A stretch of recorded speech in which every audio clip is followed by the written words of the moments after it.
Welcome. So this is my overview impressions of my Canyon Neuron AL 7.0 2020 version. Canyon has a worldwide bike presence, including in the United States. They're a direct-to-consumer brand, so you purchase online. There are obviously advantages and disadvantages to purchasing online and in a shop. I don't want to go into all that, but overall I was very happy with the purchase experience through Canyon. Everything from the customer reps to delivery and all that good stuff. Canyon did a real nice job. The Neuron line was revamped in 2020. The AL 7.0 is the top of the line aluminum model. There are aluminum Neuron models below this and several carbon models that are above this. The $2,500 to $3,500 price range is generally considered the sweet spot for value, as the components have good functionality yet are not super expensive. The Neuron is a trail bike. And the Canyon line, it falls between the Canyon Lux, which is more of a cross-country bike, and the Spectral, which is more of an enduro bike. I live in eastern PA and ride this bike on everything from gravel trails to black diamond courses, although its natural element is between the two, that is, on the green and blue trails. I'm about 6 foot 200 pounds and a large fits perfect. Let's talk about the bike features a little bit. It has an aluminum frame. It does have a tapered head tube. If you're buying a new mountain bike, you definitely want to make sure you have a tapered head tube. It has internal routing through the frame, that down tube, and then comes out, where you'd expect it for the shifter and the breaker and all that stuff. This bike is like an orange, like kind of flash to it. I like that look, but it also comes in a more conservative black and silver kind of look as well. So if you're not into a little bit of a zip, you can do that. The seat tube angle is 74.5 degrees, and the head tube angle, it comes in at 67.5 degrees. The bars are 760 millimeters wide, and it comes with a 150 millimeter dropper post. And let's make that happen. The front fork. The front fork is 130 millimeter Fox Rhythm 34 millimeter stanchions. It has both compression and rebound. A little dial on the top here, you can adjust the compression, and then down below under the fork you can adjust the rebound. The rear fork is also 130 millimeters, and again, it's a Fox. It also has compression and rebound with the blue and the red dials. The drivetrain. The drivetrain is a mix. It's a mix of NX stuff, starting with the shifter, and then working down through the main cassette. Then a GX derailleur in the back. So kind of like the GX derailleur. They did kind of mix and match though with some GX components and then working up through to some NX components all the way up to the top there. The hub is a Shimano 520 hub. This has 36 points of engagement, which means that you have about 10 degrees of engagement there. It's been working fine. Some other notes as far as the brakes go. The brakes on the front, it has 4-piston Shimano 420s on the front with 180 millimeter rotors, and on the rear it has a 2-piston Shimano 400 with 180 millimeter rotors. The rear wheels are the Raceface AR25s with Maxxis Forecaster tires, and the front wheels are Raceface AR30s with Maxxis Forecaster tires. I looked at a number of other bikes before I purchased this one. Kind of landed on this one for several reasons.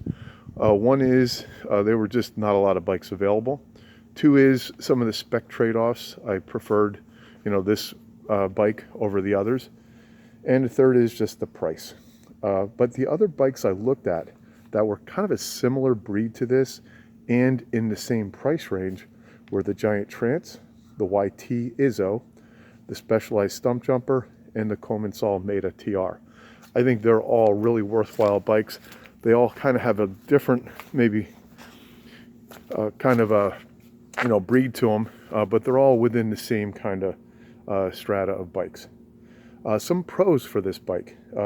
It is fast, it's planted, it's nimble, it accelerates really well, and it's real easy to control, and it is comfortable to ride.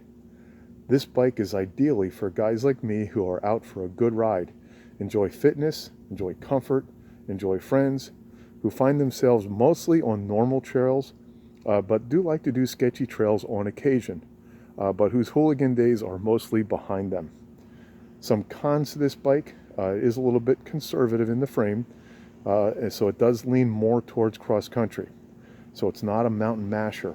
You can't go crashing down steep descents consistently, nor do great jumps, over and over again. It can do those things, but that's just not its element, right? It's just a good, 2-3 hour kind of riding bike that if things do get a little sketchy, you can still manage.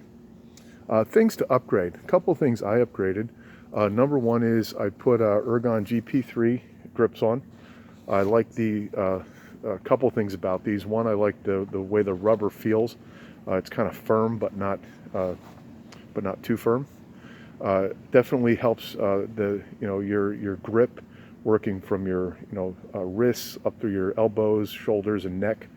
I do like that you can do a horizontal and a vertical grip as well. So those have been an awesome upgrade. Second upgrade is the seat. I have a WTB comfort saddle on it. I really like this as well because I really don't need to wear padded shorts with this. I also have an Ergon seat that's a little bit more expensive and all that good stuff, but I have to wear padded shorts with this.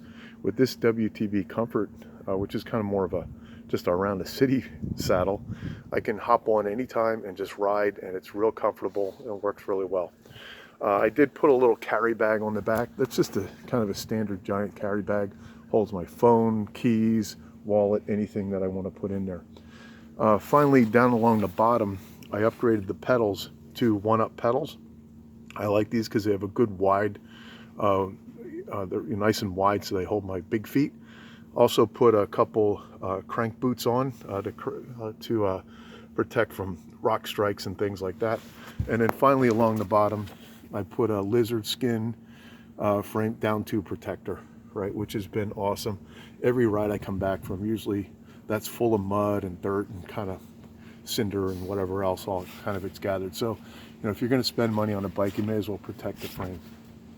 A couple other things as far as upgrades go. For a bike this price, this is about a $2,500 bike.